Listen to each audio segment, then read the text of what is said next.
Oke ya. 9 tahun lalu ada panggung lebih panjang dari panggung ini di Senayan, warnanya merah. Ada orang di atas karpet merah itu dengan baju putih, dia jalan memberi harapan. Maka oleh majalah Times dieluk-elukan, dunia mengeluk-elukan. Tetapi ujian kepemimpinan bukan ketika dia keluar dari panggung. Sama seperti Peragawati, kalau dia keluar dari panggung itu langkah biasa, catwalking. Ujian seorang Peragawati ketika dia ada di ujung panggung dan dia melakukan U-turn. Itu momen ujian bagi seseorang. Dia bisa sukses keluar dari panggung dengan kamera, tapi begitu di panggung dia pakai high heel, stiletto, hak tinggi, tiba-tiba high heel-nya patah. Maka dia pincang. Saya pakai baju putih, Caimin pakai baju putih, Anies pakai baju putih. Ada di panggung hijau. Apa bedanya baju putih saya, baju putih Imin, baju putih Anies dengan baju putih yang dipakai oleh seseorang selama 9 tahun?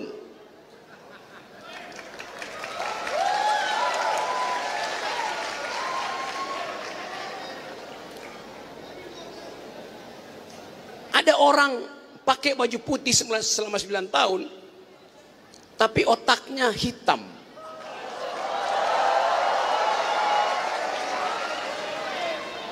Baju putih dicuci tiap hari bersih, tapi hatinya kotor. Sekarang orang yang sama masih pakai baju putih, tapi putihnya putih pucat, putih ketakutan namanya itu. Bukan putih cahaya. Kita mau bikin perubahan supaya kita ubah. Putih itu mesti putih yang bercahaya, bukan putih karena ketakutan. Itu namanya pale. Pucat, putih pucat. Nah tadi teman-teman mahasiswa memperlihatkan satu upaya untuk mengucapkan tidak pada Cak Imin dan Anies. Anda lakukan pertanyaan yang betul-betul ketat. Anda tadi menggeleng pada mereka berdua. Dan tugas universitas adalah menggeleng, bukan manggut-manggut. Yang manggut-manggut itu turunan dinasti.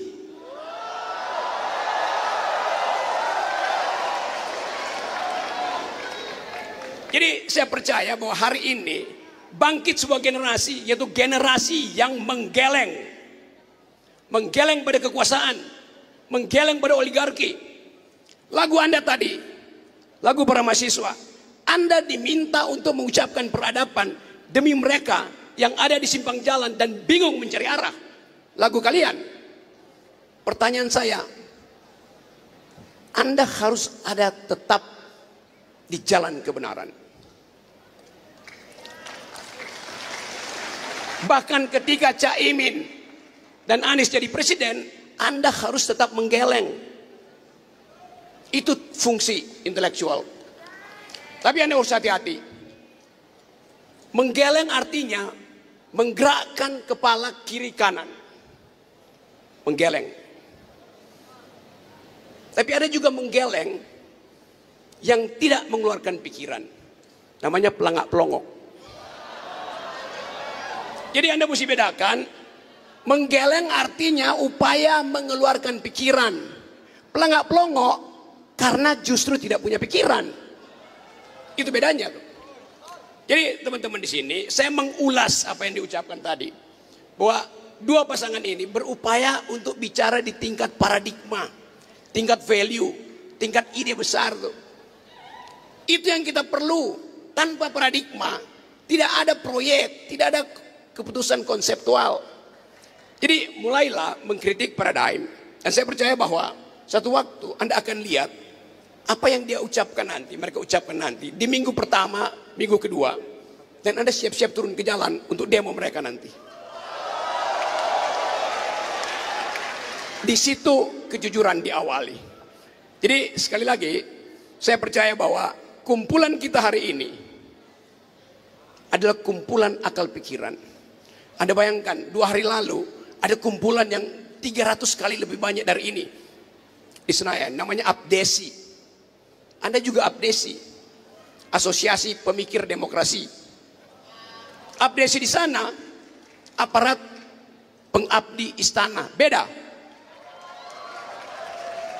Jadi pastikan bahwa Anda bukan pemuja kekuasaan. Anda ucapkan kritik, dan kritik itu yang akan mendefinisikan Anda sebagai warga negara atau sebagai warga dinasti. Ini pesan saya, karena saya bagian dari teman-teman. Upaya untuk merawat demokrasi itu bukan cuma butuh kekuatan partai, tapi kekuatan intelektual. Demokrasi itu adalah pikiran yang diucapkan melalui pemilu. Demokrasi adalah kekuasaan otak melalui kekuasaan rakyat. Jadi mereka yang tidak bisa berpikir seharusnya tidak boleh dipilih. Nah, teman-teman di sini, kita percepat pembicaraan ini. Saya hanya membuat kesimpulan dan Anda lanjutkan pertanyaan pada 2 bakal pemimpin ini. Semoga hari ini kita pastikan bahwa terbit keputusan untuk memulai perubahan. Dan sekali perubahan itu dimulai, tidak mungkin ada yang mampu mencegahnya. Kita ingin supaya satu waktu nanti panggung ini akan Anda lalui masing-masing. Kita ingin kendalikan ambisi-ambisi kekuasaan yang hari-hari ini hanya diatur melalui kaleng kongguan. Kita ingin ada generasi emas. Kita ingin semua kita mampu untuk mengucapkan keadilan. Kita ingin ada bagian yang kita tetapkan sebagai tujuan bernegara. Surabaya diingat sebagai kota perjuangan. Bung Karno belajar di sini. Semua ideologi dimulai dari Surabaya. Bung Karno belajar tentang nasionalisme di sini.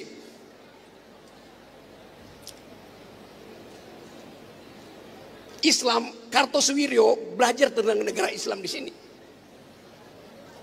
Hatta berupaya untuk menghasilkan demokrasi dengan basis koperasi. Jadi sebetulnya Surabaya ini surplus pikiran. Nah, kita ingin surplus itu kita pelihara baik-baik. Dari Surabaya juga diucapkan Hari Pahlawan. Bung Karno mengutip pikiran-pikiran dunia karena belajar di Surabaya melalui kursus-kursus dari Haji Omar Said Cokroaminoto.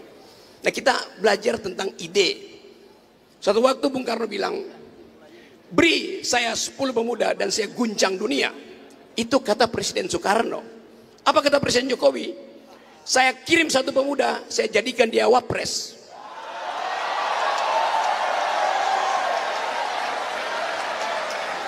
Nah, saya ingin pemuda-pemuda Surabaya menghalangi politik dinasti yang makin menjadi-jadi. Terima kasih.